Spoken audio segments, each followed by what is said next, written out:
Hello बच्चों, let's see the question and the question is reaction of sodium thiosulphate with iodine gives. तो बेटा ये बहुत ही important reaction है और ये आपकी मगअप करने वाली रिएक्शन है। इसमें थोड़े बहुत जो कॉन्सेप्ट होते हैं वो मैं आपको बताऊंगा, बाकी आपको ये याद रखना होता है। एक्चुअल में यहाँ पर होता है क्या है बेटा, जो हमारे पास सोडियम थायोसल्फेट है जिसका फॉर्मूला हमारे पास होता है Na2S2O3। जब इसकी रिएक्शन बेटा हम लोग आयोडीन से कराया करते हैं तो एक्चुअल में बेटा यहाँ पर सबसे पहले आपको ये समझना होता है, जो हमारे पास आयोडीन है वो आपका हेलोजन होता है। हेलोजन जो होते हैं वो हमारे ज़्यादा इलेक्ट्रोनेगेटिव वाले एलिमेंट हुआ करते हैं, इसलिए वो इलेक्ट्रॉन को लेना प्रीफर करते हैं, मतलब वो खुद को रिड्यूस करते हैं और ऑक्सीडाइजिंग एजेंट का काम कर रहे होते हैं। तो अगर वो ऑक्सीडाइजिंग एजेंट का काम करेंगे मतलब जो हमारे पास दूसरा रिएक्टेंट होगा वो उसको ऑक्सीडाइज कर रहे होंगे।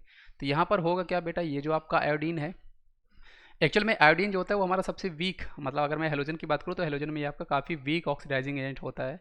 स्ट्रॉन्ग की बात करें तो फ्लोरीन आपका ज़्यादा होगा, फिर क्लोरीन, फिर ब्रोमीन, फिर आयोडीन। ऐसे आपकी इसकी जो प्रॉपर्टी होती है ऑक्सीडाइजिंग एजेंट की वो उसकी कम होती जाती है, तो ये आपको दिमाग में रखना है ना। अब यहाँ पर होगा क्या, ये Na2S2O3 को ये ऑक्सीडाइज करेगा और एक्चुअल में ये हमें देगा बेटा Na2S2O4 और साथ ही साथ Na2S4O6 S4O6 हमें कंपाउंड देगा जिसको हम लोग टेट्राथायोनेट बोला करते हैं बेटा, सोडियम टेट्राथायोनेट। और साथ ही साथ यहाँ पर हमें मिल रहा होगा बेटा Na, साथ ही साथ हमें यहाँ पे क्या मिल रहा होगा बेटा, Na। अब इसको मैं बैलेंस करता हूँ बेटा, यहाँ पे मैं 2 कर देता हूँ और यहाँ पे बेटा मैं 2 से मल्टीप्लाई कर देता हूँ, तो ये इक्वेशन आपकी बैलेंस हो चुकी है। तो एक्चुअली में यहाँ पर होगा क्या बेटा, जो हमारे पास सोडियम थायोसल्फेट है वो हमारा सोडियम टेट्राथायोनेट आयन में, मतलब उसमें कन्वर्ट हो जाएगा।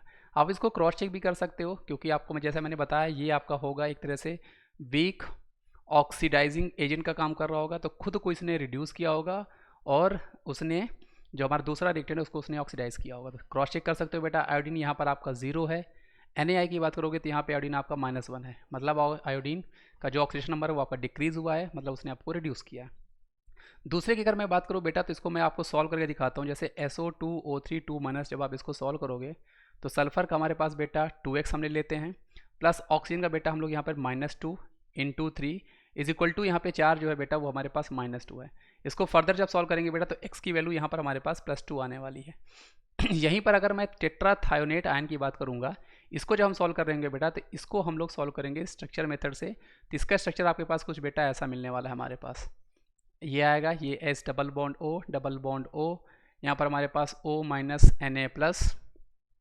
और ये डबल बॉन्ड O और ये O Na+, ये हमें यहाँ पर कंपाउंड मिलने वाला है।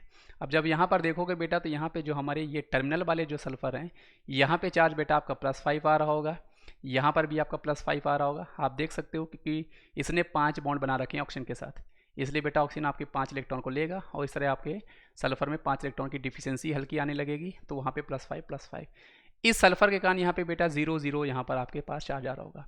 तो अगर मैं आपको ओवरऑल यहाँ पे ऑक्सीडेशन नंबर निकालने की बात करूँ बेटा तो टोटल चार्ज हमारे पास +10 है और सल्फर हमारे पास 4 एटम है, तो ओवरऑल बेटा यहाँ पर आपके पास जो चार्ज आ रहा होगा वो +2.5 आप बोल सकते हो। मतलब आप देख सकते हो कि +2 से वो आपका +2.5 गया है, मतलब वो अपने आप को उसने ऑक्सीडाइज किया है। इसलिए इस क्वेश्चन का सही जवाब हमारे पास ऑप्शन ए होने वाला है। तो आई होप आपको ये कॉन्सेप्ट समझ में आया होगा बेटा। साथ ही साथ बेटा ये आपको ये भी पता होना चाहिए, कई बार एग्जाम में हमसे वो ये भी पूछ चुका है, जो हमारे पास टेट्राथायोनेट आयन होता है वहाँ पे ईच सल्फर का ऑक्सीडेशन नंबर क्या होता है। तो टर्मिनल के +5 होते हैं और जो हमारे सेंटर के होते हैं बेटा उनके पास 0 चार्ज होता है। तो थैंक यू बच्चों।